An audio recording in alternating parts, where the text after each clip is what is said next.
help your child become a great little sleeper, we need to make sure their body, their mind, and their heart are prepared for sleep. Their body, their mind, and their heart. All three must be ready or sleep will be a struggle. So how do we do this? Well, we fill their three tanks, their tired tank, their control tank, and their attention tanks. If you've taken a previous class from me, you may remember the tired tank, but at this age, it's so much bigger. We must fill all three in order to get good sleep. They are vital. Let's dive in and talk about each one. The tired tank is how we make sure your child's body is prepared for sleep. If you've heard this before, hang with me. It's still so important. This, yes, a red Solo cup represents their tired tank. When they wake up in the morning, it's completely empty. The goal for great sleep is to fill it up. When it's completely full, when that sleep drive is high, it dumps out, washes over them, and helps them sleep well. Now, some children at this age will fill it by noon or 1 p.m. and will need a nap. Others can go all day before it's full. We'll talk specifics later, but for now, here's what you need to know. It starts empty when they wake in the morning, and everything they do, every activity is helping to fill it. For example, your child wakes up, has breakfast. That tank begins to fill. Then they play with their toys. That tank fills some more. They go to the park to meet up with some friends. Still filling. You all come home, eat lunch. That tank fills even more. Basically, what I'm saying is this. As your child's day progresses, their tired tank fills and fills, so their body is tired enough to fall asleep and stay asleep. We want to fill this tank to right here. So when they lay their head down, it dumps out over them and helps them fall asleep and stay asleep. Now, think about this with me. What if their tired tank only gets filled to here? It won't be full enough to dump out and wash over them.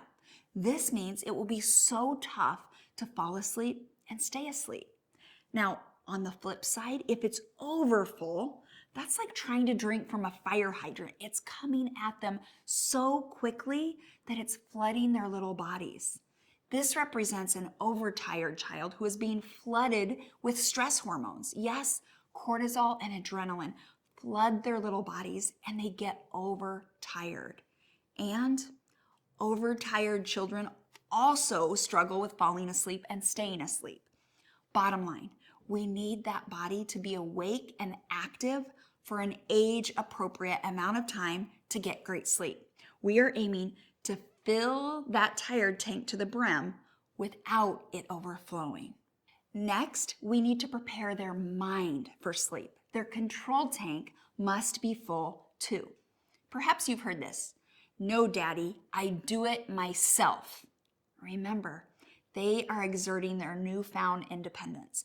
Our little ones are really craving the feeling of control, and we want to honor that while still holding firm boundaries. Think about it from their perspective.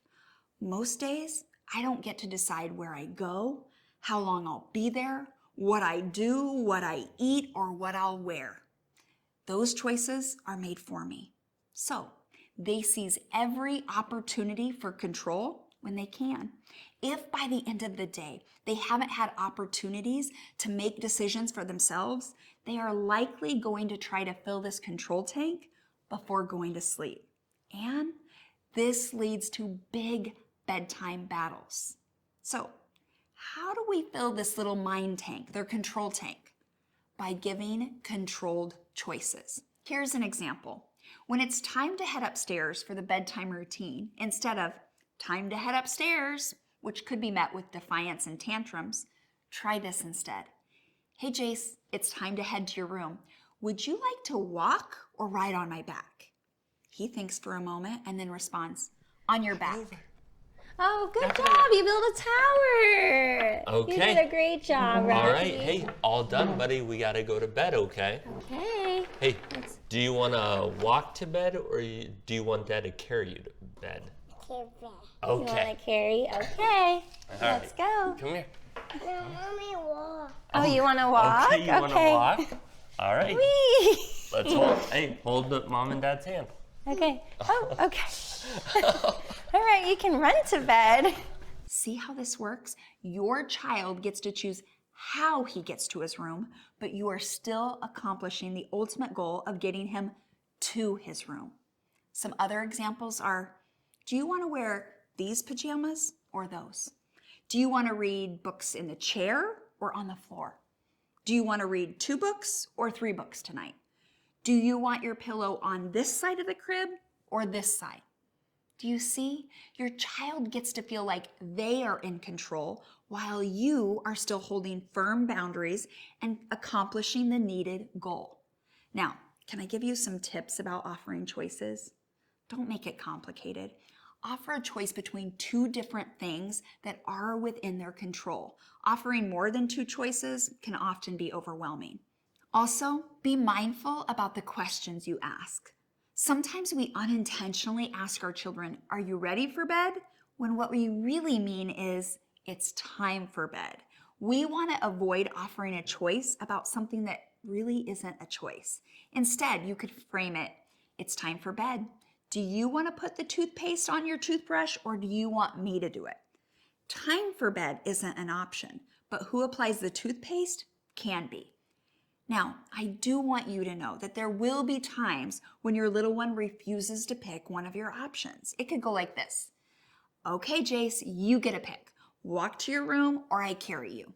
If he protests or refuses to make the choice, then you say, "If you don't want to choose, then I'm going to choose for you, and I will choose to carry you." Now, which choice is it? None? Okay, I choose to carry you to your room. Parents, once you make that choice, stick to it. Remember, your word is as good as gold. Okay, so that's the control tank. Before we move on, I need to tell you, not everything needs to be a choice in your child's life, but rather be intentional with it throughout your child's day. Start by offering 3 to 4 choices each day. As it feels appropriate, add in more. If your child goes to daycare or preschool, that's okay. No matter what your day looks like, just aim to offer controlled choices when you can. This can help prevent all those choices from bubbling up at bedtime. Controlled choices are the key to filling the control tank and preparing that little mind for sleep.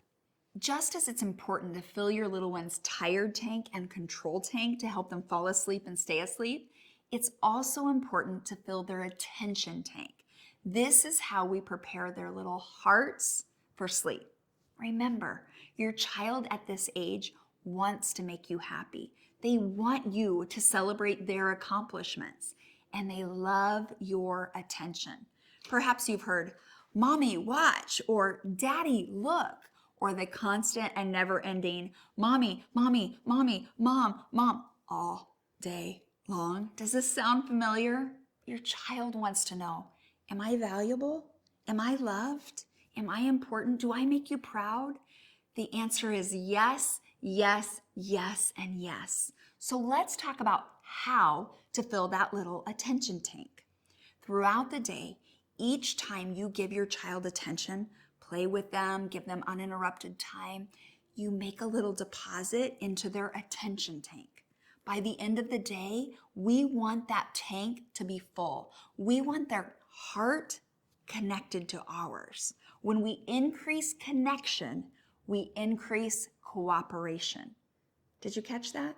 When we increase connection, we increase cooperation. This is so helpful, especially when it comes to sleep. That little heart is prepared. It's well connected, and that attention tank is full. One reason for bedtime battles can be that your little one's attention tank is lacking a bit. Please hear me. I know this can be hard, especially if you work outside of the home and only get evenings with your child. But never underestimate the power of just 10 to 15 minutes of your undivided attention. We are surrounded by so many distractions vying for our attention. Phones, screens, work responsibilities, and maybe even a baby sibling. Sometimes our children can go a whole day without true one-on-one connection. We tend to do so much to and for our kids that often with our kids get pushed aside. Let that sink in. We do so much to and for our kids that with our kids get missed. Don't beat yourself up. Those same words feel like a dagger to my own heart with my own kids. Let's talk about how to move on from this. One strategy is to implement special time. This is intentional, focused, one-on-one time for 10 to 15 minutes each day.